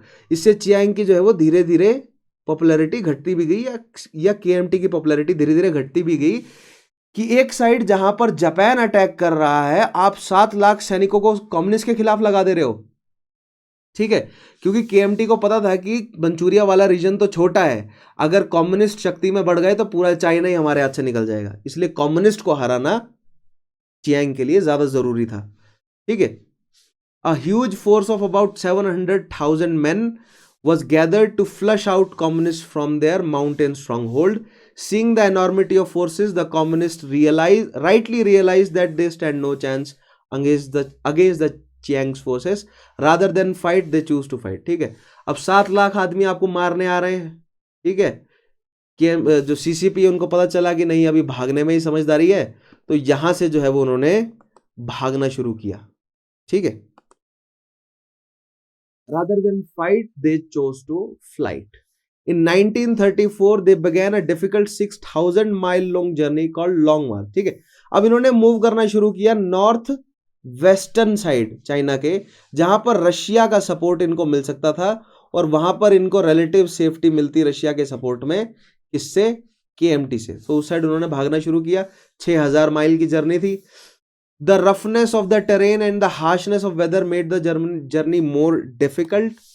The communists crossed many rivers and climbed over mountain ranges and constantly fought the government forces. The flight lasted for more than a year. From about 100,000 communist लोगों में से जिन्होंने जर्नी स्टार्ट करी थी, it started the journey. Only 10,000 to 30,000 reached the safety in northwestern China. केवल 10,000 से 30,000 ही पहुंच सके, बाकी सबको मार दिया गया। Now in there communist were beyond reach of Chiang and reorganize themselves, ठीक है। सो नॉर्थ वेस्टर्न रीजन में जहां पहुंचे वो चियांग की पकड़ से दूर थे और अब कम्युनिस्ट ने अपने आप को स्ट्रॉन्ग करना शुरू किया। चियांग भली भांति समझ गया था कि कम्युनिस्ट जो है वो मासेस का सपोर्ट मिल रहा है उन्हें, और हमसे मासेस दूर हो रहे हैं क्योंकि हमने जो वायदे किए थे वो हम पूरे नहीं कर रहे। जापान हम पे अटैक कर रहा है, हम वहां पर डिफेंड नहीं कर रहे। इकोनॉमिक जो है वो रिसेशन चल रहा है, जो प्रोविंसेस हैं वो अपनी मर्जी से काम कर रहे हैं। तो केएमटी की सरकार है वो एक फेलियर थी, और कम्युनिस्ट का जो है वो धीरे धीरे बेस बढ़ता जा रहा था। इसीलिए कम्युनिस्ट को फिर भगाया गया, ठीक है, जिसको द लॉन्ग रन कहा गया या लॉन्ग मार्च कहा गया। More over the country side was more receptive, country side जो है वो मोर रिसेप्टिव थी किसके लिए? कम्युनिस्ट आइडियोलॉजी के लिए, क्योंकि वहां पर कंट्री साइड में कौन थे? पीजेंट्स, और पीजेंट्स ही सबसे ज्यादा पिस रहे थे, और पीजेंट्स के अपलिफ्टमेंट के लिए ही कम्युनिस्ट काम कर रही थी। The ideology of Mao and communist quickly gain new followers, communist को धीरे धीरे फिर से फॉलोअर्स मिलते गए। However while the civil war between nationalism and communist continued, a new crisis emerged, invasion of Japan. ठीक है, एक साइड केएमटी और सीसीपी जोरों शोरों से चल रहा है, राइट। दूसरी साइड जापान जो है वो अटैक करते जा रहा है। सो 1927 से लेकर 33 तक जो स्ट्रेटजी है वो कमजोर रही, मतलब उतनी हार्श स्ट्रेटजी नहीं रही केएमटी की, लेकिन केएमटी ने फिर उसके बाद फुल ब्लोन अटैक कर दिया सीसीपी के खिलाफ। 1934 तक आते आते सीसीपी जो है वो एक कोने में चले गए। अब जापान ने 34 के बाद अग्रेशन अपना बढ़ा दिया, और 36 तक आते आते जापान जो है वो ऑल आउट इन्वेजन के प्लान कर रहा था। किस पर? चाइना पे, क्योंकि 36 तक आते आते जापान जो है वो बीजिंग के दरवाजे तक पहुंच गया था। ठीक है, आगे देखते हैं। अब है जापानीज इन्वेजन, जापान का इन्वेजन समझते हैं। Now taking the advantage of weakened China, China weak है क्योंकि सिविल वॉर में उलझा हुआ है। Due to the civil war Japanese invaded Manchuria 1931। अब देखिए, जापान के इन्फ्लुएंस में तो था ही मंचूरिया, लेकिन फॉर्मल उन्होंने 1931 में अटैक छेड़ ही दिया मंचूरिया में। The reason were mainly imperialistic, imperialistic इसलिए थे क्योंकि मंचूरिया जो है वो एक बहुत मतलब आप कह सकते हैं कि बहुत फर्टाइल लैंड है मंचूरिया के, वहां से प्रोडक्ट बहुत मिलेगा। लेकिन मंचूरिया अगर जापान के कंट्रोल में मंचूरिया रहता है तो वो रशिया, चाइना, कोरिया, इन सब को जो है वो अपने चेक में रख सकता है, ठीक है, मेनलैंड में रहते हुए। The reason were mainly imperialistic as Manchuria was one of the most productive areas of China. Initially, the Japanese military restricted itself only to northeastern part of the country and established a puppet state. Gradually, they widened their offensive and ultimately launched an all-out invasion in China. ठीक है, 1931 से 36 तक केवल जो north eastern part है Manchuria का, वहीं पर ही जापान ने अपना स्ट्रांग होल्ड बनाकर रखा। लेकिन जब जापान को दिखा कि जो चाइना है वो तो हमें विरोध दे ही नहीं रहा है, तो जापान ने 1936 में प्लान किया कि 37 में हमें एक ऑल आउट इन्वेजन करना है, और ये इन्वेजन जो है वो हम पूरा का पूरा चाइना ऑक्यूपाई करने के लिए करेंगे। तो आइए देखते हैं चाइना ने इस ऑल आउट इन्वेजन की तरफ किस तरह रिएक्ट किया। Now these are circumstances compel nationalist and communist temporary to unite and fight the invaders. देखिए, यहां पर जाकर केएमटी और सीसीपी ने हाथ मिला लिए, क्योंकि केएमटी के सपोर्टर्स ने केएमटी का सपोर्ट छोड़ दिया। उन्होंने कहा कि यहां पर जापान फुल ब्लोन अटैक करने वाला है और आप अभी भी सीसीपी के पीछे पड़े हैं।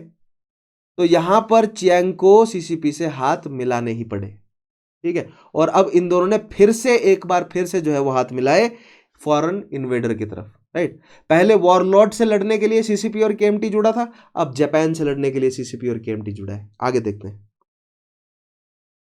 Now this temporary truce halted the civil war. Chiang also agreed to implement. अब देखिए, सीसीपी ने कहा कि हम ऐसे सपोर्ट नहीं देंगे, पहले कुछ रिफॉर्म्स लेकर आओ।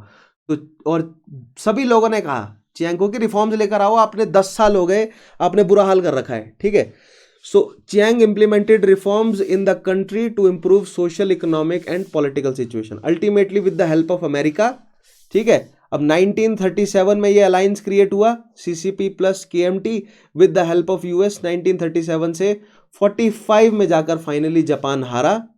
लेकिन यहां पर देखिए हुआ क्या, ultimately with the help of America Japan was defeated. KMT plus CCP versus Japan, है ना, यही हो रहा है। अब इसमें केएमटी का जो मास सपोर्ट है वो घटता जा रहा है और सीसीपी का मास सपोर्ट बढ़ता जा रहा है। तो 1945 में जब जापान चाइना से हट गया तो आपको क्या लगता है कि शक्ति में अब कौन आएगा? तो डेफिनेटली शक्ति में अब आई सीसीपी, क्योंकि ओवर द पीरियड सबको पता चल गया था कि केएमटी के जो मोटिव हैं वो हमारा भला करना नहीं है, खास तौर पे पीजेंट्री का, और पीजेंट्री को अपने साथ बड़े लेवल पर जोड़ने में सक्षम रही थी कौन? CCP, right? But during the decade long struggle it was the communist who stole the show. Their popularity increased many-fold, and when the war ended in 1945, communism was the dominant ideology in China. There were many factors which explained why did Mao and communists gain such support. अब हम देखेंगे उन factors को. हम ये बार बार बोल रहे हैं कि केएमटी से सपोर्ट छूट गया या माओ या कम्युनिस्ट की तरफ सपोर्ट जो है वो जनता का चला गया, तो हम फैक्टर्स को देखते हैं. फाइनली फॉर्मली हम देख लेते हैं कि वो फैक्टर्स क्या क्या हैं जिस वजह से सीसीपी मजबूत हो गई और केएमटी कमजोर हो गई. ठीक है, आइए देखें. The KMT did not implement any of the reform. सबसे पहले तो केएमटी ने जो 3 प्रिंसिपल्स थे जो sun Yat-sen के थे उनको अप्लाई नहीं किया, लोगों में रोष था. More over the party was more incline toward industrialist, bankers and land owners. Industrialist bankers का सपोर्ट पार्टी ज्यादा कर रही थी और जनता कह रही थी भैया मास पॉपुलेशन कौन है? पीजेंट है, लेबर्स है, उनका भला हो नहीं रहा था. ठीक है, it was this group of unrepresented masses. कौन कौन? Labour plus peasants. इनको रिप्रेजेंटेशन नहीं थी और इनको रिप्रेजेंटेशन किसने दिया? माओ ने या कम्युनिस्ट ने. ठीक है, successfully targeted to gain support. Government ignored the conditions of poor industrial workers as governments do. Despite many laws these workers continue to live life of misery, poverty and opposition. तो labours की हालत खराब है, peasantry की हालत खराब है, और धीरे धीरे जो इंटेलिजेंट लोग हैं, जो पढ़े लिखे लोग हैं, या जो मिडिल क्लास है, फॉर एग्जांपल जो मिडिल क्लास है, वो धीरे धीरे कम्युनिज्म की तरफ बढ़ता जा रहा था. सो दैट मीन्स माओ की जो शुरुआती स्ट्रेटजी थी कि शहरों पर कंट्रोल करना है, वो फेल हुई थी. फिर माओ जो है वो पीजेंट्री की तरफ बढ़े थे. अब वहां से पीजेंट्री में उनको मास सपोर्ट मिल गया. ठीक है, अब धीरे धीरे उनका सपोर्ट जो है वो शहरों में भी उनको मिलने लगा. ठीक है, यानी कि मासेस का सपोर्ट शहरों में भी मिलने लगा किसे? कम्युनिस्ट को. और कमजोर होती गई कौन? केएमटी जनरल चियांग के अंडर, और सीसीपी किसके अंडर थी? माओ जेडुंग के अंडर. ठीक है, so this created the perfect receptive conditions. What created? The miserable conditions of labor and peasantry created a perfect receptive condition for communism even in urban areas. जो rural areas वहां तो था ही, urban areas में भी अब support मिलना शुरू हुआ. किसको? माओ को. आगे देखते हैं. द कंडीशंस पीजेंट की बात करें, conditions of peasant were even worse. They suffered from up condition. Peasant की समस्या मैंने आपको बताई. पुअर हार्वेस्ट, फसल नहीं हुई ठीक से. सबड्यूड प्राइजेस, प्राइस नहीं मिले उन्हें ठीक से. कर्ज में वो डूबे हुए हैं, indebtedness. Series of droughts and famines, सूखा पड़ रहा है उनको. ठीक है, भुखमरी फैल रही है. इसमें केएमटी कुछ भी नहीं कर रही. ठीक है, जापान इन्वेड कर रहा है, वहां पर केएमटी कुछ नहीं कर रही. ठीक है, और सीसीपी बोल रही है कि जहां जहां पर हम जीतते जाएंगे वहां पर हम सबकी हालत ठीक करते जाएंगे. और सीसीपी कर भी रही है. सीसीपी अपने वायदों को पूरा भी कर रही है. तो मास सपोर्ट धीरे धीरे सीसीपी को मिलता जा रहा है. अब ऐसे में देखिए एक काम और हो रहा है. धीरे धीरे मास सपोर्ट सीसीपी को मिलता जा रहा है ना, तो जो केएमटी के कोर सपोर्टर्स हैं वो भी अब सीसीपी की तरफ झुकते जा रहे हैं, क्योंकि उनको भी नजर आ रहा है कि इवेंचुअली केएमटी शक्ति से हटने वाली है, भविष्य सीसीपी के साथ है, तो क्यों ना अब सीसीपी का साथ दिया जाए. ठीक है, तो केएमटी का जो सपोर्ट है वो घटता ही चला जा रहा है. Now these conditions of acute poverty and helplessness meant that communistic manifesto of economic emancipation and equality found a very fertile ground among the countryside. Obviously it did, right? Moreover the land policy. अब land policy की बात है. Communist ने कहा था कि जमीनें जनता में बांट दी जाएंगी. जहां जहां पर कम्युनिस्ट का कंट्रोल बढ़ता गया वहां पर उन्होंने जनता को जमीनें बांटते गए वो. ठीक है, followed in areas controlled by communists further enhance the credibility. इससे लोगों के मन में एक विश्वास बढ़ा सीसीपी के प्रति कि ये जो कह रहे हैं वो कर रहे हैं. Thus more and more regions and even small land owners became supporters of Mao for better prospects of future. अब धीरे धीरे स्मॉल लैंड ओनर्स और फिर बाद में कैपिटलिस्ट लोग भी माओ का सपोर्ट देना शुरू करेंगे. ठीक है, now in 1934 Chiang introduce the new, अब नेक्स्ट चीज देखिए 1934 जब जापान अपना इन्वेजन बढ़ाता जा रहा है, ठीक है, इकोनॉमिक रिसेशन चल रहा है चाइना में भुखमरी फैली है, सूखा फैला है, तो यहां पर चियांग जो है वो न्यू लाइफ मूवमेंट लेकर आए हैं, जिसके तहत वो कन्फ्यूजनिज्म को रिवाइव करना चाहते हैं, which propose the application of Confucianism as a way to build secular rational and modern China establish करना चाहते हैं वो कन्फ्यूशनिज्म के बेस में। मैंने आपको बताया ना, Chinese people are very proud of their ancient history, और कन्फ्यूशनिज्म उनके लिए एक बहुत जो है वो प्राइड का सब्जेक्ट है ही, तो उसी का ही यूज करके लोगों में जो है वो प्राइड की भावना बढ़ाई जाए और एकता बढ़ाई जाए, ये कोशिश रही चियांग की। तो बेसिकली चियांग जो है वो अपना खोया हुआ सपोर्ट जो है वो वापस चाहते थे, उसके लिए उन्होंने ये न्यू लाइफ मूवमेंट लेकर आए। सो इट वॉज एम्ड, अब देखिए एम क्या था, to mobilize the people and revive the ancient culture, ancient culture को रिवाइव करना, and civilization which would enable to establish a healthy and strong united country, strong united country बनाई जाए। So basically KMT को अपना support चाहिए था। अब देखिए क्रिटिसाइज किस तरह किया गया, however many influential section of society saw this as a trivial attempt to win mass support. ज्यादातर लोगों को पता था कि ये जनता को जोड़ने का काम है अपने साथ केएमटी का, केएमटी और कुछ तो कर नहीं पा रही, अब कन्फ्यूशनिज्म का ही इस्तेमाल कर रहे हैं, जिस तरह बहुत सारी सरकारें धर्म का इस्तेमाल करती हैं सपोर्ट लेने के लिए और इकोनॉमी जो लॉसेज हुए हैं उनको छुपाती हैं, ठीक है। Now they argued that when the country is facing such a enormous challenge क्या है, सबसे पहले तो जापान का इन्वेजन, सिविल वॉर चल रहा है, फेमिन चल रही है, भुखमरी चल रही है, ठीक है, बीमारियां फैली हुई हैं, ऐसे में तुम टेकिंग रिफ्यूज इन फिलॉसफी, आप फिलॉसफी में रिफ्यूज ले रहे हैं, इज अ कावर्डली एक्ट, ये एक कायरता है, आप शक्ति से उतर जाएं, आपसे नहीं चल रहा देश, आप छोड़ दें शक्ति। This significantly dented the image and credibility of KMT. अब केएमटी की क्रेडिबिलिटी घट रही है तो किसकी बढ़ती जा रही है, कम्युनिस्ट की क्रेडिबिलिटी जो है वो बढ़ती जा रही है, क्योंकि जैसा कम्युनिस्ट ने कहा वैसा वो अभी तक कर रहे हैं, ऐसा अभी तक उन्होंने किया है, ठीक है। आगे बढ़ते हैं। द बिगेस्ट मिस्टेक, अब केएमटी की बिगेस्ट मिस्टेक क्या है, made by avoiding or being unable to put an effective resistance to Japanese. 1931 से जापान ने इन्वेड करना शुरू किया और उस इन्वेजन के खिलाफ कुछ भी नहीं कर सके, कौन, चाइनीज, केएमटी कुछ भी नहीं कर सके। उन्होंने लीग ऑफ नेशंस को कहा कि भैया मदद करो, लीग ऑफ नेशंस ने भी कुछ नहीं किया।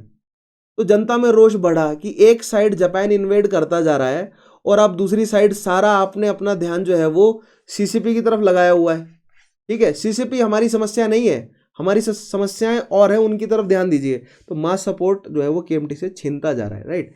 Even when Japan widen its offensive, Chiang still thought that it was more important to destroy the communist then to resist Japanese, ठीक है। 1933 मैंने बोला ना फुल ब्लोन अटैक किया चियांग ने, और 1933 तक जापान जो है वो अपना एक्सपेंशन बढ़ा रहा था मंचूरिया में। फॉर एग्जाम्पल 1933 वाला तो हम पढ़ चुके हैं, ठीक है। 1936 का देखते हैं। In 1936 when Japanese forces were preparing to launch a full scale invasion, 1936 में जब जापान ने बोल दिया था कि फुल स्केल इन्वेजन हम लेकर आ रहे हैं अगले साल, ऐसे में केएमटी ने क्या किया या चियांग ने क्या किया, Chiang moved into south Shensi to attack Mao, ठीक है। साउथ शेंसाई प्रोविंस की तरफ जो है वो चियांग ने मूव करा ताकि वो माओ पर अटैक कर सके, ठीक है। सो ऐसे में चियांग की आर्मी ने हाथ खड़े कर दिए कि देखो भैया वहां पर जापान पूरे चाइना को लूटने के चक्कर में बैठा है और तुम अभी भी लड़े जा रहे हो कम्युनिस्ट से। तो यहां पर, ठीक है, it was when Japanese gained much territory and his own army turned against him, ठीक है। चियांग की खुद की आर्मी उसके खिलाफ खड़ी हो गई। Chiang agreed to form an alliance with CCP and fight against the invaders. यहां जाकर चियांग ने फाइनली जो है वो माना कि हाँ हमें अब सीसीपी के साथ हाथ जोड़ लेने चाहिए और इन्वेडर्स के खिलाफ लड़ना चाहिए, ठीक है। सो 1937 में जाके केएमटी ने क्या किया, सीसीपी से हाथ मिला लिए और जापान के साथ उन्होंने एक जॉइंट जो है वो डिफेंस जो है वो खड़ा किया और फिर ऑफेंस की तरफ बढ़े हुए, ठीक है। लेकिन यहां पर देखिए केएमटी का मास सपोर्ट तो घट ही चुका है। अब जितनी देर तक 37 से 45 तक ये लड़ाई चलती रही, ठीक है, किसके खिलाफ, जापान के खिलाफ। और इसी बीच जो है वो जहां जहां पर कम्युनिस्ट जो है वो कम्युनिस्ट जो गुरिल्ला वॉरफेयर के तहत वो अपने आप को एस्टेब्लिश करते गए, वहाँ वहाँ पर उनका स्ट्रॉन्ग होल्ड बढ़ता गया और KMT का घटता गया, ठीक है। Now the alliance prove to be blessing for communist, communist के लिए अलायंस जो है वो ब्लेसिंग था। देखते हैं कैसे। The KMT campaigns against communist stopped and the CCP remained intact in Shensi, ठीक है। KMT ने CCP के खिलाफ अपने जो कैंपेन थे वो बंद कर दिए और अब CCP जो है वो धीरे धीरे पॉलिटिकल अथॉरिटी के रूप में अपने आप को बढ़ाता रहा, ठीक है। Now when Japan launch the full scale invasion in 1937, Japan जो है वो कहाँ से अटैक कर रहा है?